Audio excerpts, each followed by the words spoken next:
सदासिन्नो सदासित् तदानीं नासिद्रजो नो व्योमा परो यत् किमावरीवः कुह कस्य शर्मन्नम्भः किमासीत् गहनं गभीरं। सृष्टि से पहले सत नहीं था, असत भी नहीं, अंतरिक्ष भी नहीं, आकाश भी नहीं था। छिपा था क्या, कहाँ, किसने ढका था?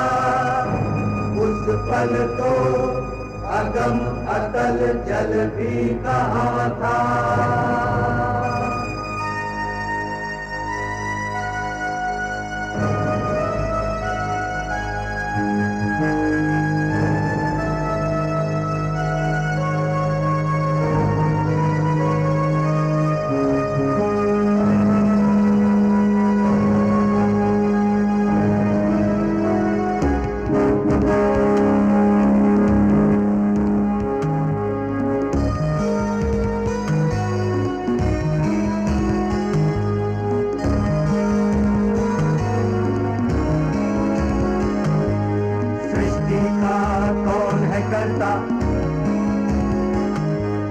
करता है वाह करता,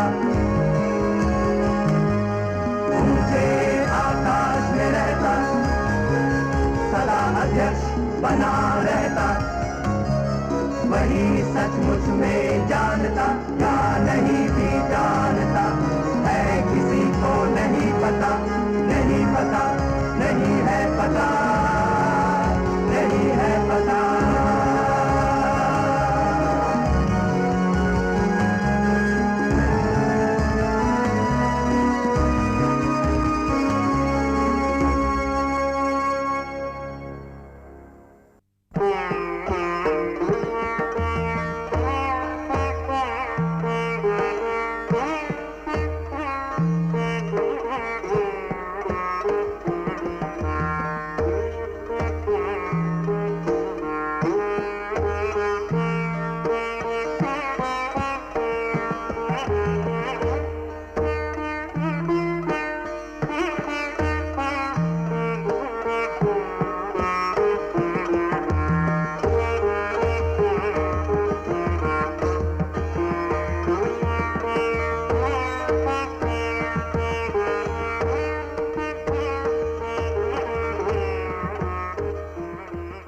महाराज, सुख विहार का संदेश लेकर उज्जैन से 2 भिक्षु आए। उनसे कहो प्रतीक्षा करें। ऐसा कैसा संदेश जो इतने मधुर संगीत में विघ्न डाले? संगीत बाद में, पहले हम उनकी बात सुनेंगे। कोई महत्वपूर्ण संदेश हुआ तो फिर दूसरा राग तो सुन ले। भिक्षुओं को आदर सहित ले आओ। जी महाराज।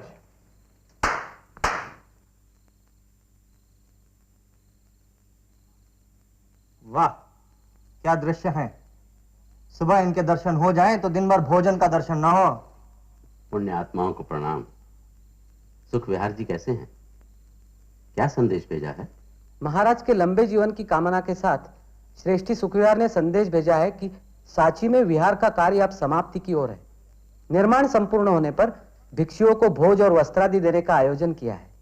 हमसे क्या अपेक्षा है? यही कि इनके आयोजनों प्रयोजनों में होने वाला व्यय महाराज वहन करें और ये लोग मौज करें। ठीक है ना?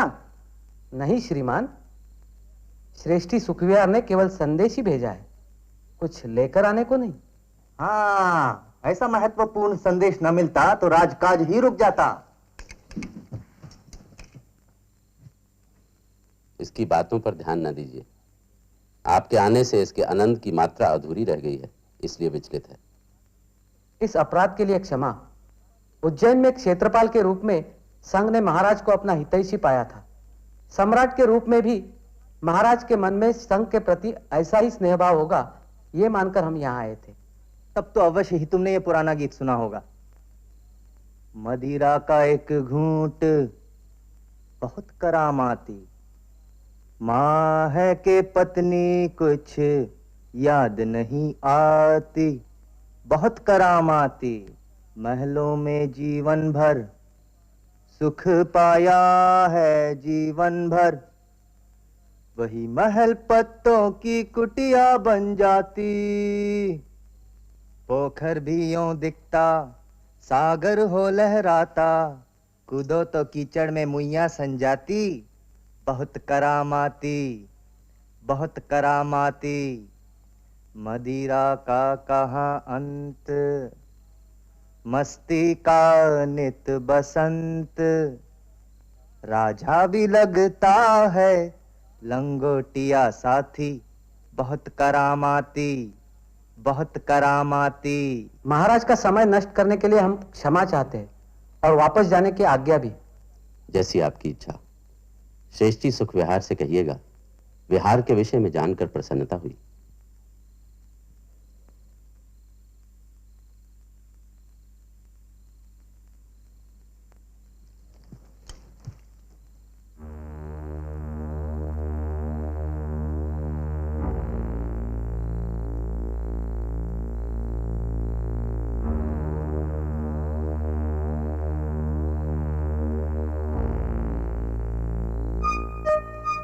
मूर्ख कहीं के।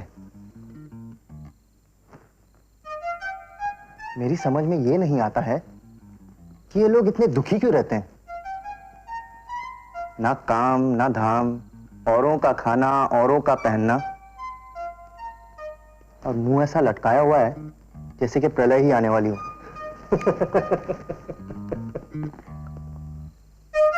मैं होता इनके स्थान पर तो ना अपनी चिंता करता ना जग की। खूब खा पी कर मौज मस्ती करता है दिन रात, और एक ये लोग हैं। और क्या, वैसे महाराज इन लोगों को मुंह लगाते हैं। अरे तिस्सा, कई बार देखने को मन होता है कि सिंहासन पर बैठे तुम कैसे लगोगे। क्यों? कभी महाराज बाहर गए तो शासन तो तुम्हें ही संभालना होगा ना।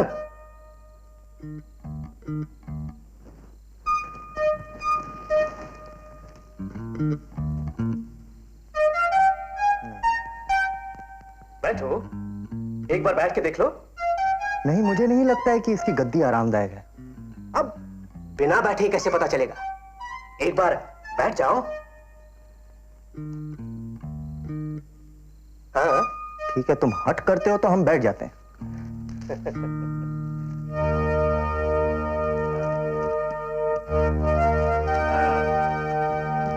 कैसा लग रहा है? मेरा अनुमान सही था, कोई विशेष आरामदायक नहीं है।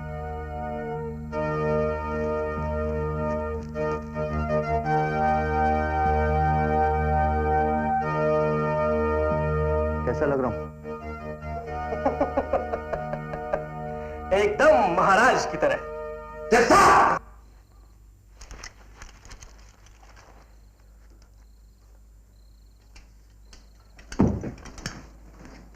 तुम यहां राज सिंहासन पर? जी भैया, वो तो तुम्हारे मन की गहराई में दबी हुई सम्राट बनने की भावना सतह पर आ ही गई। मुझे पहले से ही संदेह था, अब तो इसका प्रमाण भी मिल गया है। ये आप क्या कह रहे हैं भैया? मैंने तो राधागुप्त के कहने पर। राधागुप्त? जी महाराज। किस्सा क्या कह रहा है? महाराज आप ही सोचिए, मैं कैसे कह सकता हूं। सुना किस्सा? राज सिंहासन का अपमान राजद्रोह से कम नहीं, तुम्हें मृत्युदंड मिलेगा। अरे दया करो भैया, दया करो भैया। ये राधागुप्त झूठ बोल रहा है। इन्होंने ही मुझे उकसाया था कि तुम्हें सम्राट बनना चाहिए। धिक्कार है तुम पर विश्वास किया, तुम्हें अपना समझा, मूर्खता थी मेरी। अच्छा हुआ तुम्हारे षड्यंत्र की पोल जल्दी ही खुल गई। राधागुप्त। जी महाराज। किस्सा को सूली पर लटकाने का प्रबंध किया जाए। दया करो भैया, भैया दया करो। महाराज, महाराज किस्सा आपका भाई है, नादान है, भूल हुई। इतना कठोर दंड न दीजिए महाराज, दया कीजिए। एक राजद्रोही को दया की अपेक्षा नहीं, इसे मृत्युदंड ही मिलेगा। नहीं भैया, नहीं, नहीं। महाराज देश निकाला दीजिए। नहीं, इसे मरना ही होगा। महाराज, महाराज एक बार फिर से विचार कीजिए। ठीक है, मैं सम्राट बनने की इसकी इच्छा पूरी करता हूं। उठा!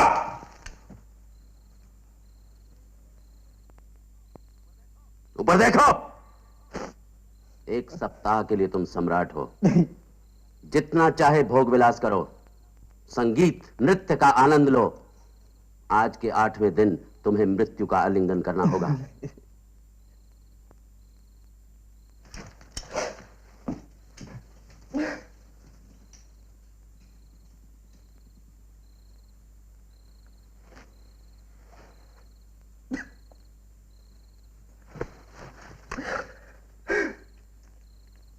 अरे लोग तो 1 दिन का सम्राट बनने के लिए हंसते हंसते अपनी जान देते हैं। तुम्हारा सौभाग्य है, इस सप्ताह तुम्हारी सारी इच्छाएं पूरी की जाएंगी। बधाई हो।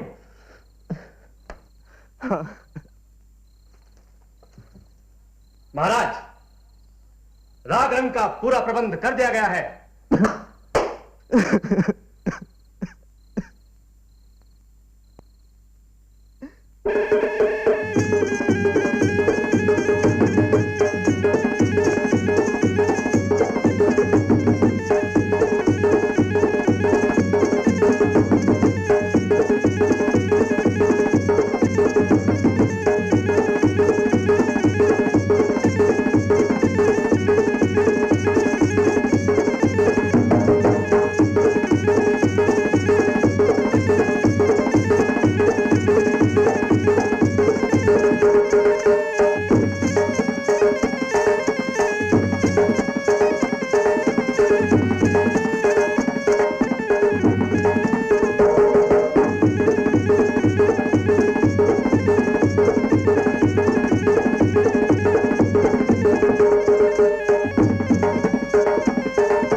एक हफ्ते की अवधि पूरी हुई तिस्सा।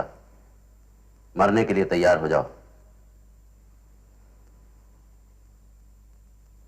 तुम्हारा कभी भला नहीं होगा राधागुप्त। मूर्ख था मैं जो तुम्हारी बातों में आ गया। पूरे सप्ताह एक पल के लिए भी नहीं सो पाया। एक भी चैन की सांस नहीं मिली। क्यों? तुम्हारी सेवा में तो राज्य के सर्वश्रेष्ठ नर्तक और गायक थे। नर्तक नृत्य करके और गायक गाकर चले गए। कुछ देखा न सुना।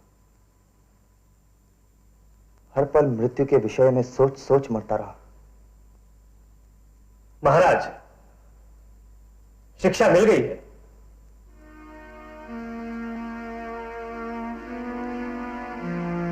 तिस्सा, उन भिक्षुओं का स्मरण है जिन्हें देखकर घृणा से मुंह फेर लिया था तुमने, और तुम ये जानना चाहते थे कि उत्तरदायित्व से मुक्त रहकर भी ये लोग इतने दुखी क्यों रहते हैं।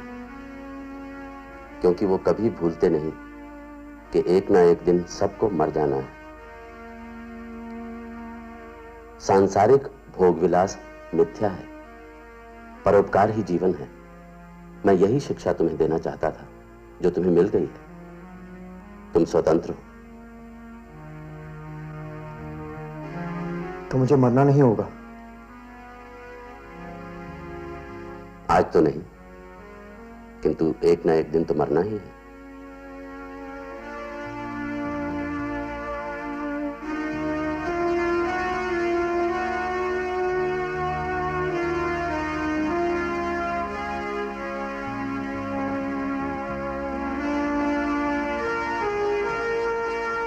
एक ना एक दिन तो मर जाना ही होगा। इस जीवन को व्यर्थ नहीं जाने दूंगा।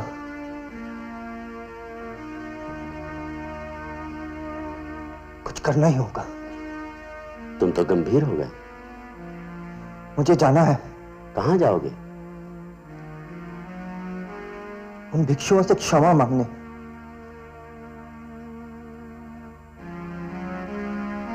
स्वयं भिक्षु बनने।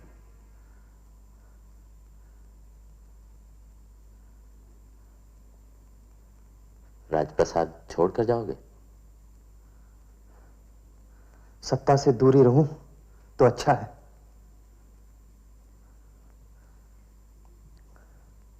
पता नहीं, मन में खोट आ सकती है। कैसी बातें करते हो तिस्सा? मुझे तुम पर पूरा विश्वास है। किंतु मुझे स्वयं पर विश्वास नहीं। मन की दुर्बलता ठग सकती है।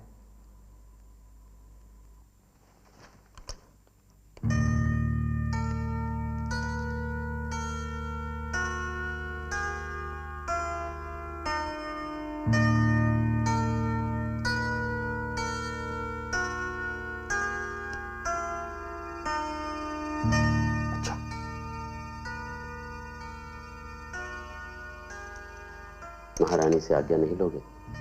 उन्हें मेरा प्रणाम कहिएगा और उन्हें कहिएगा कि मैं अपने मन से गया, मन की मुक्ति के लिए। जाने की ठान ली है तो जाओ तिस्सा। जब चाहो वापस आ जाना।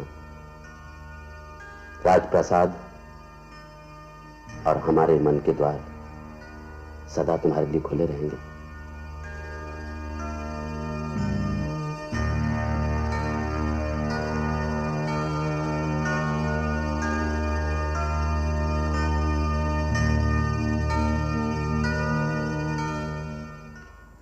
राधागुप्त, वाणिज्य अधीक्षक की सूचना चिंता का विषय है।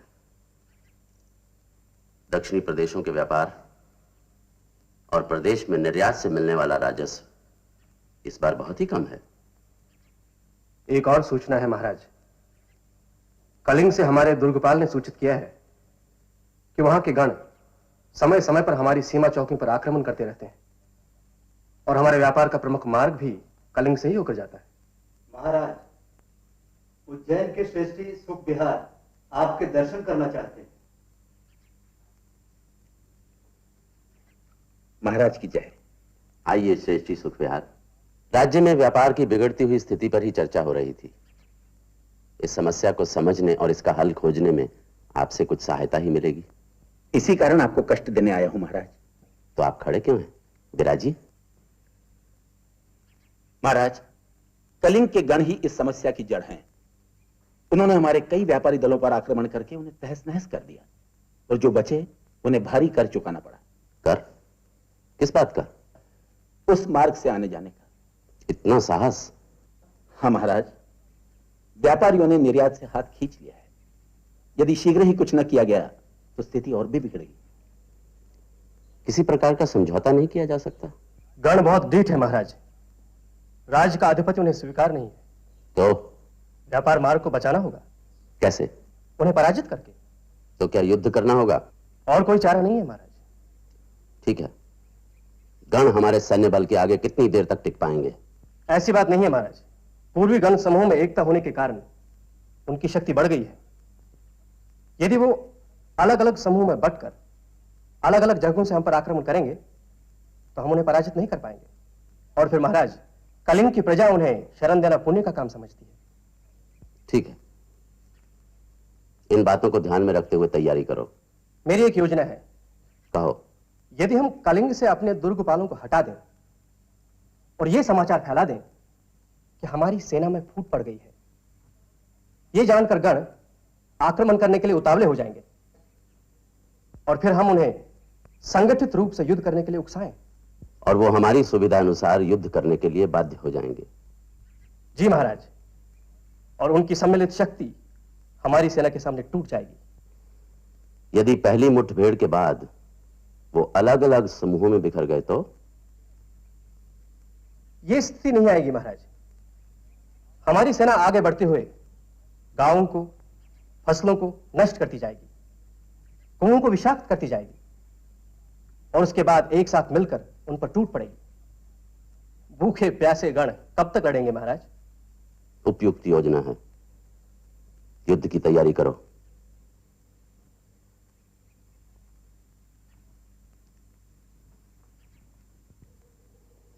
घर में सब कुशल मंगल तो है?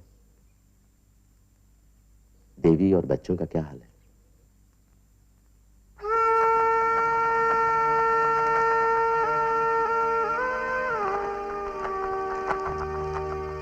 नहीं, उठो मत। मैं ठीक हूं महाराज। राजवैद्य ने तुम्हें विश्राम करने के लिए कहा। चिंता मत करो, इस बार सब ठीक हो जाएगा। आप चिंता मुक्त होकर युद्ध पर जाइए और विजयी होकर लौटिए। किस्सा यहां होता तुम्हारे पास तो? हाँ, पता लगा कि 3-4 माह की तप साधना के बाद पास किसी पहाड़ी की कंदरा में रहते हैं वो। कई बार बुलवा भेजा, आए नहीं। उसे वही रहने दो, जब मन होगा आ जाएगा। अच्छा, मुझे विदा करो। अपने स्वास्थ्य का ध्यान रखना, राजवैद्य जो कहें वही करना। आप निश्चिंत होकर जाइए।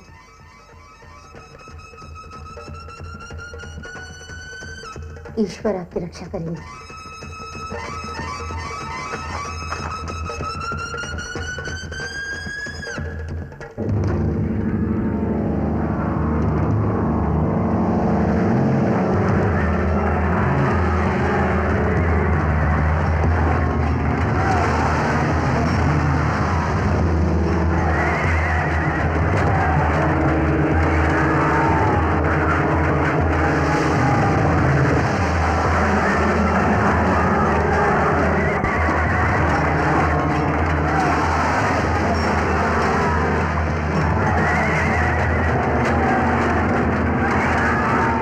मिलाकर शत्रु के 1 लाख सैनिक मारे गए, कई लाख घायल हुए।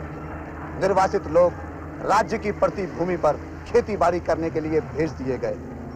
कलिंग में स्वाधीन गणों का कोई अस्तित्व नहीं रहा। अब वो सम्राट के अधीन है। कलिंग के युद्ध में महाराज को संपूर्ण विजय प्राप्त हुई है।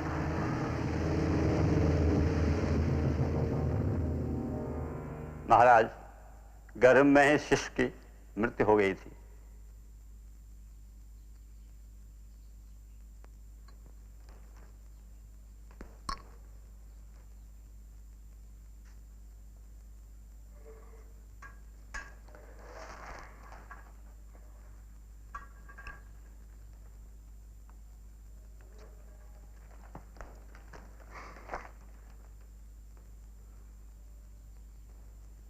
ईश्वर ने चाहा तो अगली बार। नहीं, अब कभी नहीं। राजवैद्य का कहना है कि अब मैं गर्भधारण नहीं कर सकती।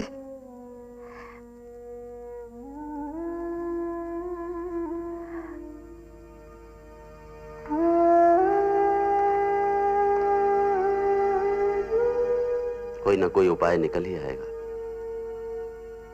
तुम दुखी मत हो। मुझे बच्चे का दुख नहीं, आपके वापस सुरक्षित आने का सुख है। कैसा सुख? हमारा बच्चा नहीं रहा। लगता है मैं ही उसका उत्तरदायी हूं। ये क्या कह रहे हैं आप? ऐसी बातें मन में ना लाए। क्या हुआ जो मैं अपनी कोख से बच्चे को जन्म नहीं दे सकती? आप कहें तो हम रानी पद्मावती के पुत्र कुणाल को गोद ले लें।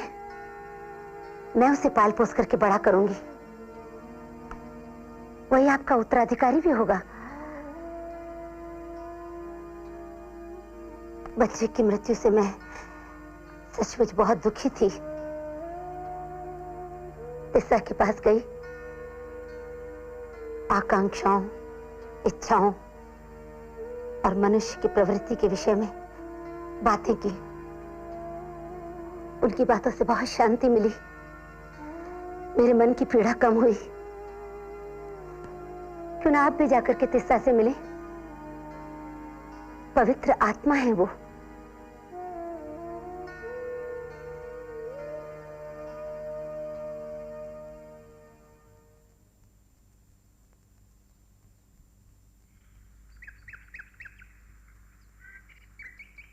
तिस्सा! तिस्सा!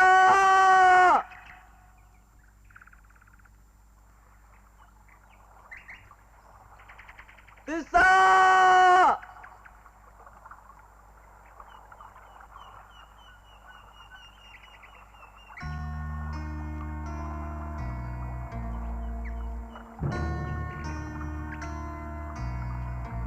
तिस्सा!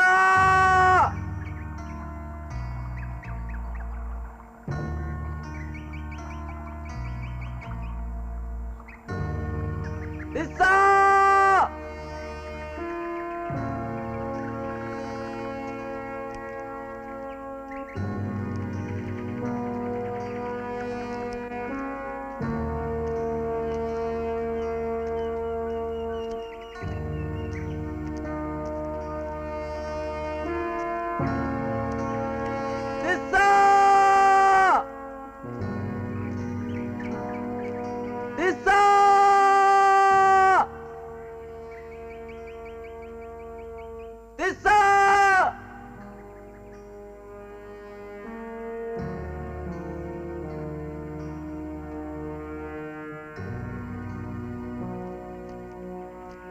जय हो महाराज। जय विजय अब शब्द जैसे लगते हैं। अच्छा किया तुम चले आए, मन की शांति तो मिली। इतने बड़े युद्ध में विजय प्राप्त करने के बाद भी इतना अशांत, क्या बात है भाई?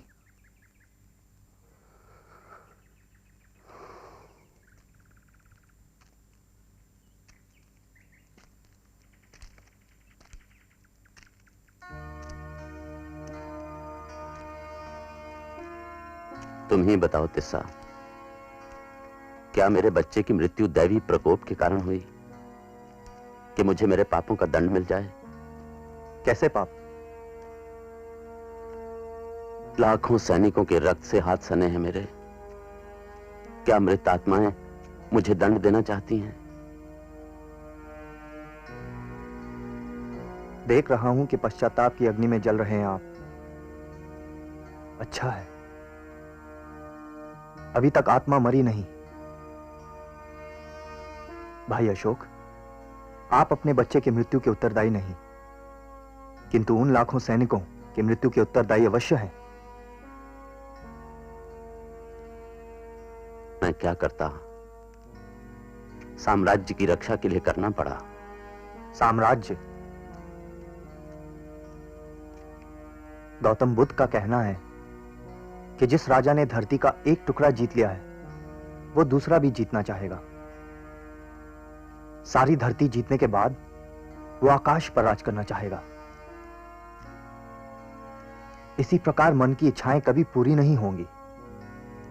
अधूरी इच्छाएं ले ही वो मृत्यु को प्राप्त हो जाएगा, और साथ में कुछ नहीं जाएगा, कोई नहीं जाएगा। अशोक, मुट्ठी बांधे आना है, हाथ पसारे जाना है। मैं क्या करूं मेरे भाई? गौतम बुद्ध के शरण में आ जाइए, इसी में आपकी मुक्ति है। एक योद्धा के जीवन कर्म और भगवान बुद्ध की शिक्षाओं में विरोधाभास है तिस्सा। सम्राट के रूप में मेरे कुछ कर्तव्य हैं। भगवान बुद्ध की शिक्षा सबको समान समझो, सबसे प्रेम करो, क्या यह शिक्षा मुझे अपराधियों को दंड देने की अनुमति देगी? क्यों नहीं? दंडनीय को दंड और प्रशंसनीय को प्रशंसा मिलनी ही चाहिए।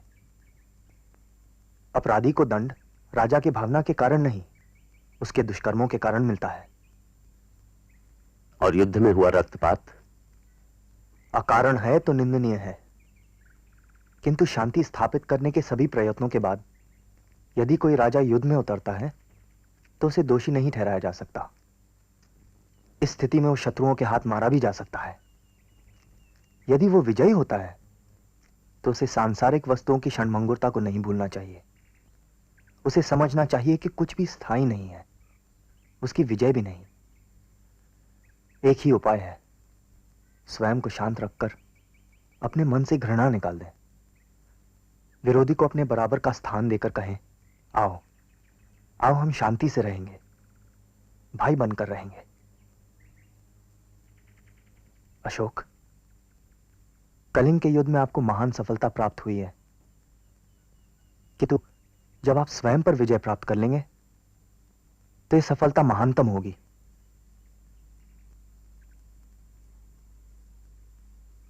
तुमने सत्य के सत्व को पा लिया है तिस्सा। तुम मेरे साथ वापस राजप्रसाद चलो, मेरे गुरु बनकर। नहीं, यह संभव नहीं है मेरे लिए, ना मैं इस योग्य ही हूं। चौमासा बीत चुका है, अब भ्रमण करना होगा। भ्रमण के लिए बाद में चले जाना, अभी मेरे साथ राजप्रसाद चलो। गौतम बुद्ध ने हमारे लिए कुछ नियम बनाए हैं, उनका पालन करना ही होगा। ठीक है, तो फिर मैं भी तुम्हारे साथ चलूंगा। एक भिक्षु का जीवन जी सको तो चलो। पेट की आग बुझाने के लिए भिक्षा मांग सको तो चलो। धरती को बिछौना मानकर आकाश ओढ़ सको तो चलो। ऊबड़ खाबड़ रास्तों पर बस तिस्सा, मैं चलूंगा। ऐसे कैसे चले जाएंगे महाराज? आप सम्राट हैं, आपका काम है राज्य करना, भिक्षु बनकर यहां वहां भटकना नहीं। कलिंग युद्ध ने कई प्रश्नों को जन्म दिया है राधागुप्त। मैं उनके उत्तर पाना चाहता हूं, और वो राजप्रसाद में बैठकर नहीं मिल सकते। और साम्राज्य का क्या होगा? चिंता की क्या बात है, साम्राज्य सुरक्षित है, राज्य सिंहासन सुरक्षित है, शत्रुओं का नाश हो चुका है। कौन कह सकता है? शत्रु की पहचान तो उसके प्रकट होने पर ही होती है। समय समय पर शत्रु का नाश करना आवश्यक हो जाता है सम्राट के लिए। उसके लिए तुम हो ही, मुझे तुम पर पूरा विश्वास है। वो तो ठीक है महाराज, किंतु इस प्रकार छोड़कर चले जाना अन्याय होगा। यह सत्य है कि युद्ध में लाखों सैनिक मारे गए, भयंकर विनाश हुआ, किंतु क्षत्रिय का हृदय तो वज्र समान है, नैतिकताओं की गर्मी से पिघलता नहीं महाराज। और फिर नैतिकताओं का कोई स्थायी धर्म नहीं है, उनकी व्याख्या पर मत जाइए। जो कर्म एक स्थान पर नैतिक है, वही कर्म दूसरे स्थान पर अनैतिक हो सकता है। कर्म की संगति असंगति में समय और स्थान की बहुत बड़ी भूमिका है महाराज। मानवता की रक्षा के लिए किया गया रक्तपात भी पुण्य का काम है। किंतु भविष्य का क्या होगा?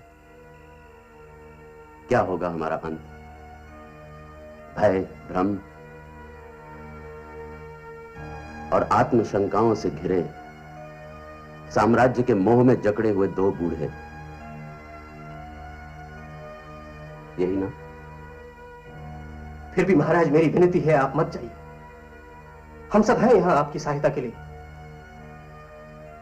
मैं स्वयं ही जानना चाहता हूं प्रश्नों के उत्तर, और कोई उपाय नहीं, मुझे जाना ही होगा।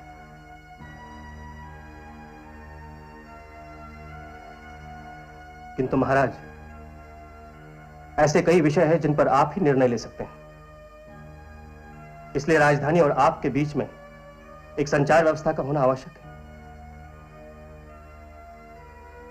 मुझे कोई आपत्ति नहीं, तुम्हारा क्या सुझाव है? मेरे विचार से धावक और अश्वारोही। ठीक है, किंतु सावधान रहना। ईसा को मेरा स्नेह दीजिएगा महाराज।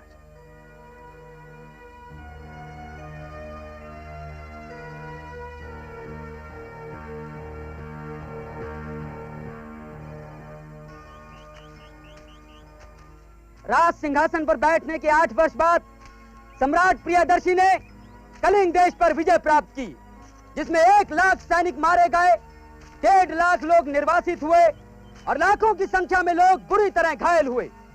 कलिंग को साम्राज्य में मिलाने के बाद सम्राट प्रियदर्शी ने सच्चे मन से धर्म को अपना लिया, धर्म की इच्छा की, धर्म की शिक्षा दी। कलिंग के युद्ध से सम्राट प्रियदर्शी को बहुत पश्चाताप हुआ, क्योंकि जब भी किसी स्वतंत्र देश को विजित किया जाता है तो रक्तपात, मृत्यु और लोगों के निर्वासन से सम्राट प्रियदर्शी को बहुत दुख होता है, उनके मन पर आघात लगता है। इससे भी अधिक संताप सम्राट प्रियदर्शी को वहां के निवासियों को देखकर होता है, चाहे वो ब्राह्मण हो या श्रमिक, अन्य गण के हो या गृहस्थ, सभी को हिंसा, हत्या और अपनों से बिछुड़ जाने के दुख से जूझना पड़ता है। या वो लोग जो सौभाग्यवश बच जाते हैं, युद्ध का पाशविक प्रभाव भी जिनके मन का स्नेह दीप नहीं बुझा पाता, उन्हें भी अपने मित्रों, परिचित जनों, सहकर्मियों और संबंधियों के दुर्भाग्य को भोगना पड़ता है। ऐसी पीड़ा में सभी मनुष्यों का सहभागी होना सम्राट प्रियदर्शी के मन का बोझ बन जाता है। धर्मोपदेश का ये शिलालेख स्थापित करने का कारण है कि मेरे होने वाले किसी भी पुत्र या पौत्रों के मन में अन्य देशों को जीतने की भावना न उत्पन्न हो। वो जो भी विजय प्राप्त करें, धर्म और अल्पदंड से ही प्राप्त करें।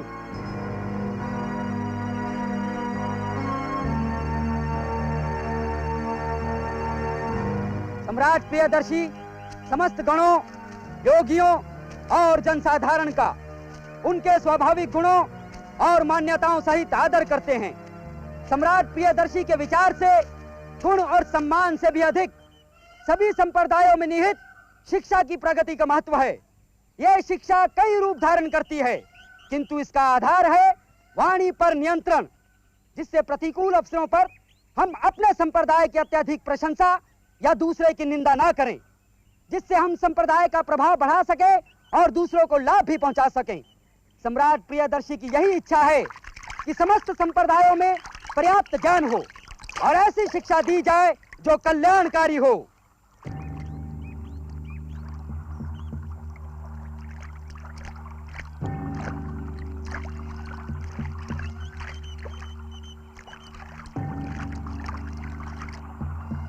सम्राट प्रियदर्शी के साम्राज्य में यहाँ तक कि चोला, पांड्या, सत्यपुत्र, केरल पुत्र, सुदूर, सिंहल और यूनानी राजा एंटीयोकस के सीमावर्ती क्षेत्रों में भी हर स्थान पर 2 आरोग्य सेवा केंद्र स्थापित कर दिए गए हैं।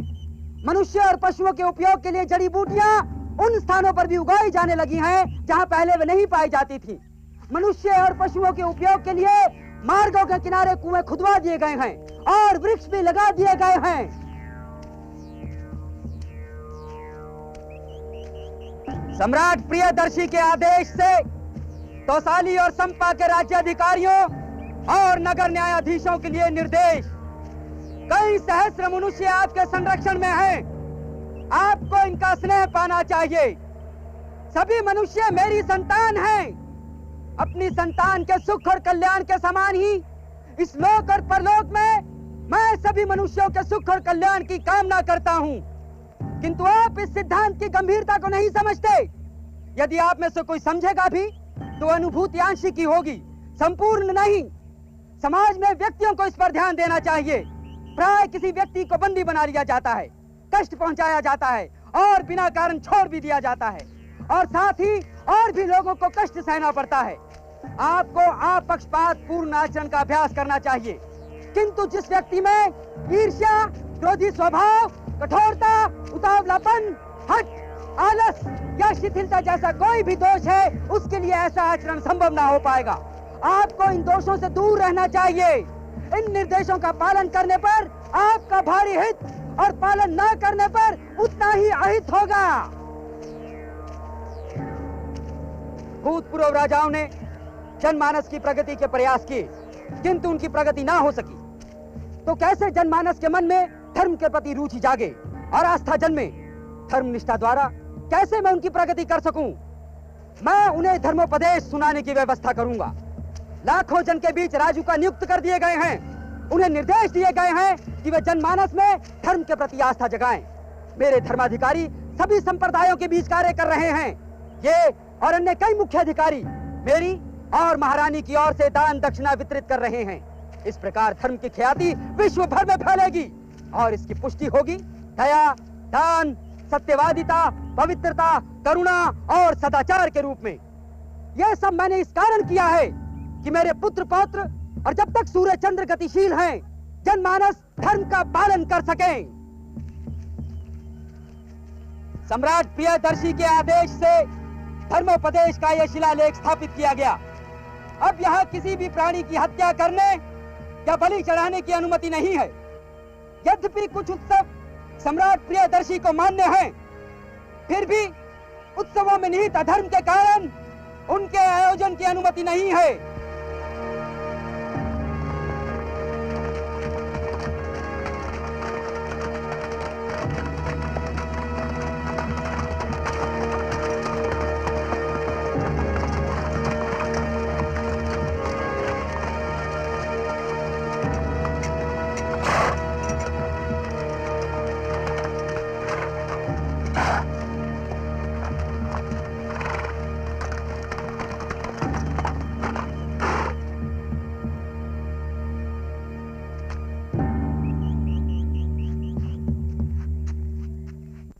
महाराज की जय हो।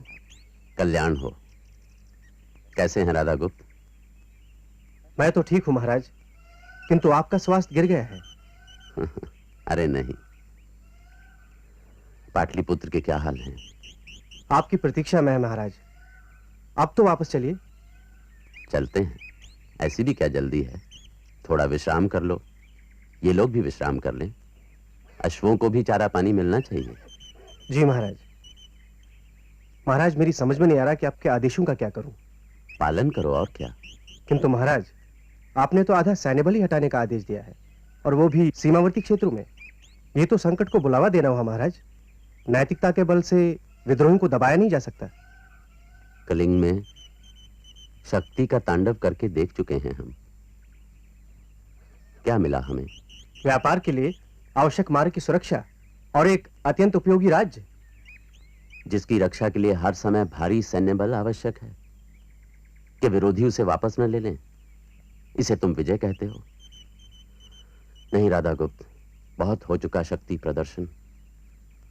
दूसरे उपाय भी हैं। महाराज, तो फिर सेना की आवश्यकता ही क्या है? उसे भी हटा दीजिए। सेना रहेगी प्रतिरक्षा के लिए, आक्रमण के लिए नहीं। किंतु महाराज, कभी कभी आक्रमण आवश्यक हो जाता है। जब विरोधियों को यह सूचना रहेगी कि इस नैतिक बल के पीछे सैन्य बल भी है, तो ऐसी स्थिति उत्पन्न ही नहीं होगी। ये सब इतना आसान नहीं होगा महाराज। ये सहनशीलता की शिक्षा, संप्रदायों के बीच में समानता की बातें, ये नई नई समस्याएं खड़ी कर रहा है। कौन अपने विशेष अधिकारों को खोना चाहेगा? विशेषाधिकार किसने दिए? किसने किसको दिए? स्वयं ही बांट लिए आपस में। किसे भय लगता है समानता से? वैदिक लोगों को, बौद्धों या जैनियों को? राधा गुप्त, इस प्रवास में दूर दूर तक भ्रमण किया है मैंने, और जाना है कितना विशाल साम्राज्य है ये और कितना विभिन्न। इसी में इसकी शक्ति है। किंतु हमें एक ऐसी शक्ति चाहिए जो इतने बड़े साम्राज्य को एकता के सूत्र में बांध कर रख सके, मनुष्य और मनुष्य के बीच अटूट संबंध बना सके। और यह शक्ति सैन्य शक्ति नहीं, धर्म शक्ति ही हो सकती है। चलो राधा गुप्त, बहुत काम करना है, समय कम है, यात्रा बहुत लंबी है। अच्छा,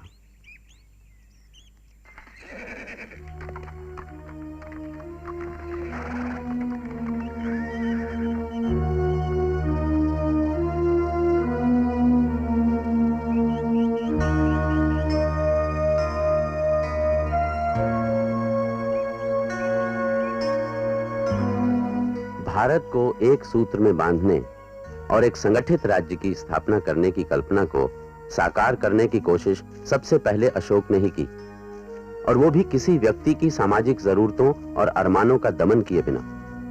धम्म की नीति सामाजिक व्यवहार के बारे में थी। उसका मकसद यह बिल्कुल नहीं था कि सारी जनता बौद्ध धर्म अपनाए। यह एक प्रयास था मनुष्य की गरिमा को बनाए रखने का और परस्पर सद्भाव और भाईचारा फैलाने का। और इसीलिए यह उचित ही है कि स्वाधीन भारत का राष्ट्रीय चिन्ह है अशोक स्तंभ पर बने 4 शेर और चक्र।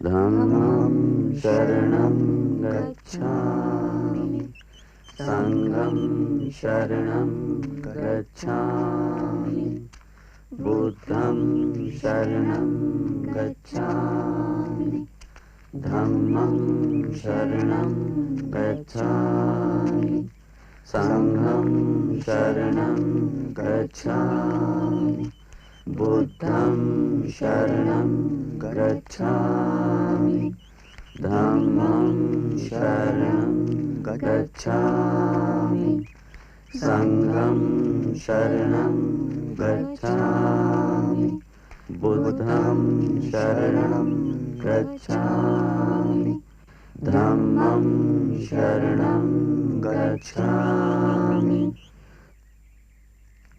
महेंद्र, तुम सिंघल द्वीप जाओ, लंका नरेश को मेरा ये संदेश देना,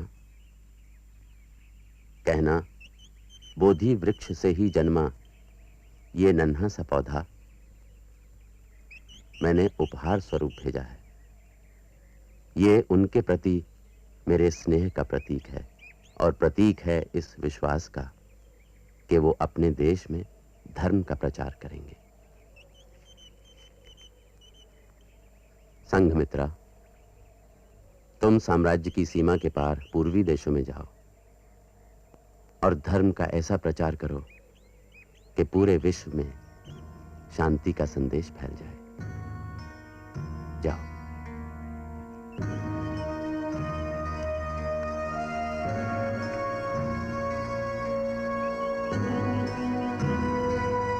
अशोक की मौत के बाद मौर्य साम्राज्य बिखर गया और भारत में साम्राज्यवादी शासन का पहला प्रयोग 180 ईसा पूर्व में समाप्त हो गया।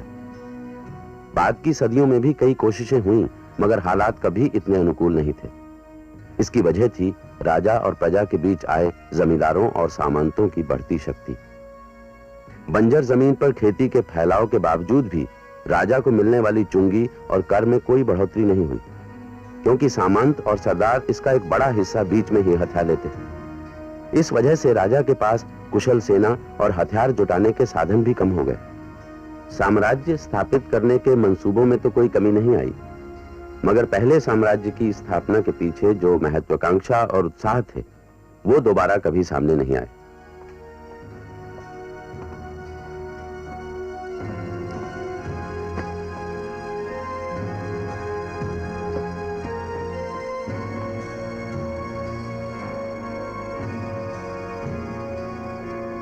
मगध साम्राज्य के पतन के बाद उत्तर पश्चिम से बार बार हमले हुए, जिनकी वजह से हिंद आर्य सभ्यता का केंद्र दक्षिण भारत बन गया।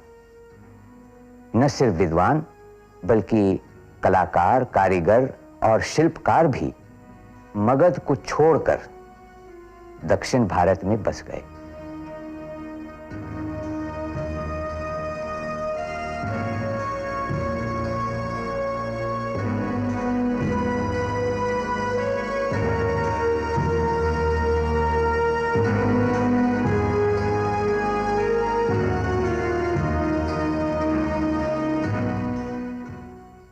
हिरण्यगर्भात् समवर्तताग्रे भूतस्य जातः पतिरेक आसीत् सदाधार पृथिवीं व्यामुते मां कस्मै देवाय हविषा विधेम।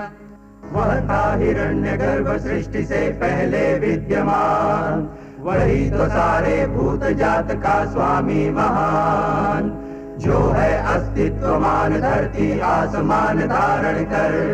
ऐसे किस देवता की उपासना करें हम हवि देकर,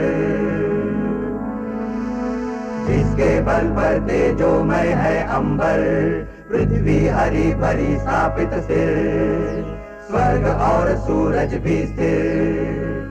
ऐसे किस देवता की उपासना करें हम हवि देकर,